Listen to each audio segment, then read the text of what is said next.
Добре дошли отново в нашото студио. Нова финансова пирамида работи успешно в Пловдив. Затова сигнализираха зрители на TV7. Пирамидата набира кандидати с обещанието за бърза печалба. По-подробно проучване показа, че Safe Company International, съкратено SCI, странно повтаря първите три букви на непризнатата у нас секта на сциентолозите, към която принадлежи холивудската звезда Том Круз. Вижте повече в репортажа. Компанията SCI бързо набира свои последователи в обещания за големи печалби и отстъпки, твърдят хора, посещавали обучителните им семинари. Има хора, които са много доволни, печелят си пари и така нататък. Гледам, раздават някакви баварци, пета серия, нови. Тези, които са по-горе в иерархията, не знам, може би се печели. Нямам никаква представа. Сигурно се печели, защото има толкова хора, които участват. Чувал съм, че има смисъл дават и карта срещу 50 лева, но там нататък ползваш разни отстъпки по заведенията. Знаете ли, че това е пирамида за привличане на хора? Определено, според мен, да. Печели ли този, който е на върха на пирамидата, според вас? В принцип печели, да. Така съм чувал, че печели, но дали печели, аз не съм и не мога да ви кажа. Точно в тази тежка криза, мисля, че това е начина, нали, един вид да се печелят по-лесни пари. На принципа на мултилевел маркетинга, създателите на SCI обещават печалби срещу пазаруване с специални карти за отстъпка, които струват 50 лева. Всеки притежател на карта може да набира още последователи и печели от това, че те пазаруват. Най-добре са тези на върха на пирамидата. Срещу солидно инвестиране, всеки може да стане бизнес партньор и да управлява група от хора. Моето мнение е, че доста хора така са навързани. Доколкото знам, ляв крак, десен крак, някакви такива работи. Там някакви суми от порядъка на 3000 лева се участва и до 3000 лева, 600 лева и 1800 лева. Някакви такива бяха, мисля, че тарифите, за да можеш да участваш и да почваш да печелиш, като по този начин към себе ще привличаш нови такива клиенти, или как да го кажа, нови хора, които искат да вземат участие и да генерират доходи и дивиденти. Запознати твърдят, че шеф на SCI Пловдив е Светослав Петров, който е и глава на местна религиозна общност. В интернет за седалище е посочен адреса на Православен християнски център. Той се намира на улица Траки 57. Всеки посетител тук се снима от монтираната на дървото камера. Никой обаче не знае какво се случва вътре. Секта? Не знам. Не съм чул, за пръв път го чувам това нещо като секта. Но според мен, аз не бих се съгласил на тази работа. Почват от най-близките, в смисъл роднините, да вербуват и оттам нататък се разпространява. Не знам. После става ли това нещо като зависимост? Да привличаш още и още хора, за да можеш да печелиш повече и повече? Да. Да, защото те виждат някакъв потенциал в това, да може колкото повече хора се съгласят на това нещо. Явно имат печалба. Дали това е секта, финансова пирамида или легална фирма? Ще решат компетентните органи. На пряката ни телефонна линия сега е Десислава Панайотова, която е директор на Центъра за религиозни изследвания и консултации Свети Кирил и Методий. Добро утро, госпожо Панайотова. Дали се чуваме? Добро утро и на вас, и на зрителите на TV7. Здравейте. Да започнем с това, каква е информацията, която имате относно тази структура, за която съобщихме току-що.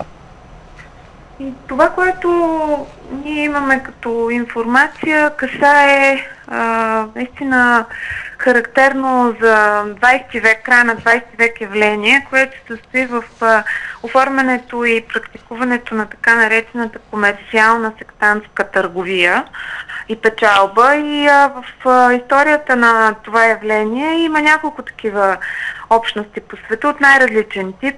Дали ще продават продукти за бита или екопродукти, но системата е същата. Зарибяваш колкото може повече хора, обещават ти се съответно много повече печалби, а най-много печелят тези, които са на върха на пирамидата.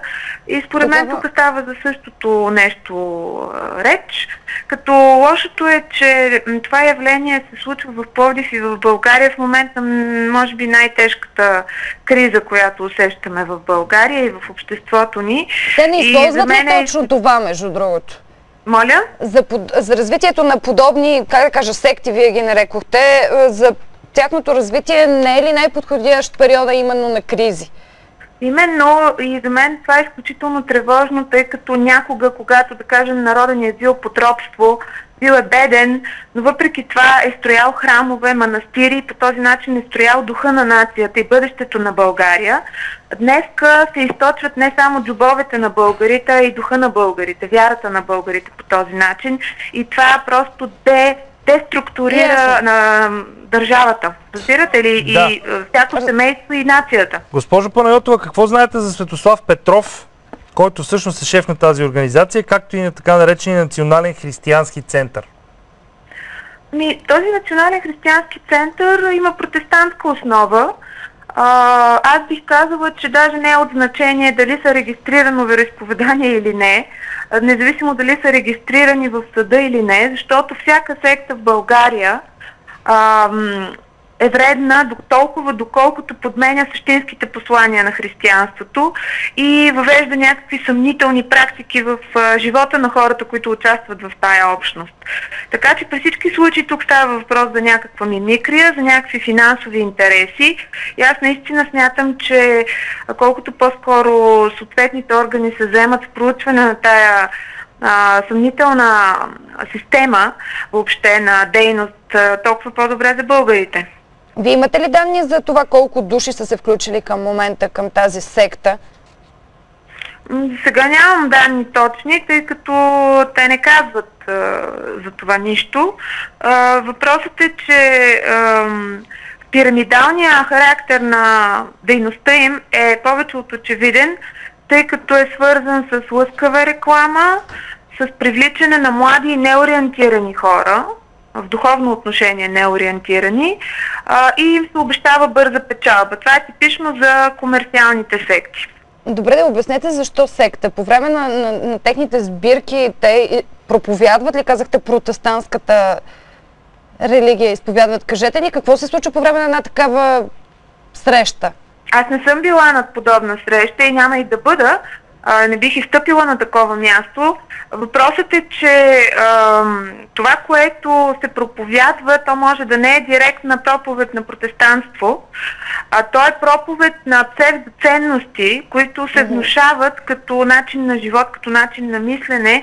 И ви казвам, дали се продават шишарките от кедър от сектата Анастасия или се продават някакъв друг тип екопродукти или тенджери, самия начин, по който функционира тази общност е дълбоко сектантски, защото на върха стои един гуру, го казвам най-общо, нали, условно, по стълбицата надолу стоят хора, на които се внушава, че е престижно да заребяваш други, защото можеш да ги контролираш. Това е сектантското в цялата работа. В цялата схема. Да, благодаря ви много за това включване, госпожо Панайотова. Стана 7:30, уважаеми зрители. Време да чуете новините, които ще ви бъдат представени от Ирена. След това се връщаме отново при нас.